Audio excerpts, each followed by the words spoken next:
ఇప్పుడు దయ్యాలు వేదాలు వలిస్తున్నాయి.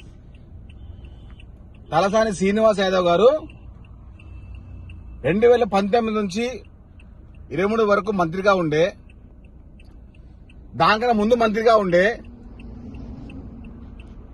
సికింద్రాబాద్ నియోజకవర్గానికి కానీ ఇప్పుడున్నటువంటి శరత్ నగర్ కానీ ఆయన మంచి చేసిన పాపన పోలేదు. ఇప్పుడు నీతులు మాట్లాడుతున్నారు. గత 10 ఏళ్ళు బూతులు మాట్లాడి ఇప్పుడు నీతులు మాట్లాడుతూ ఉన్నారు.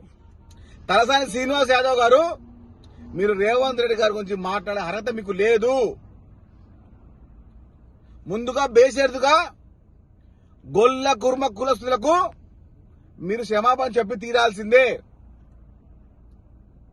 700 కోట్ల రూపాయల గొర్రెల స్కామ్ లో ప్రధాన నిందితుడు మీరే కదా, మోసం చేసింది మీరే కదా కులస్తులని.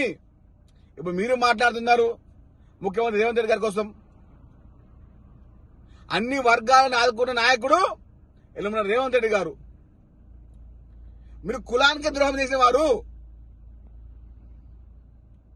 సనత్ నగర్ కానివ్వండి, సికింద్రాబాద్ కానివ్వండి, ఏ ఒక్క శాతం కూడా మంచి చేసిన పాపన పోలేదు మీరు.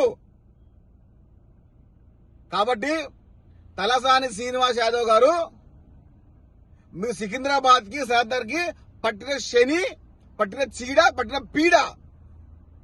ఎప్పుడైతే మీరు గెలుస్తూ ఉన్నారో అప్పుడు ఈ ప్రజలందరూ ఎంత బాధపడుతున్నారో మీకు గత ఎన్నికల్లో, వచ్చే ఎన్నికలు తెలుస్తుంటది. కాబట్టి రేవంత్ రెడ్డి గారి కోసం మాట్లాడే నైతిక అర్హత లేదు, ఆ స్థాయి కూడా మీకు లేదు. అసలైన తొలి వెలుగు. ఫాలో వాట్సాప్ @తొలి వెలుగు అఫీషియల్.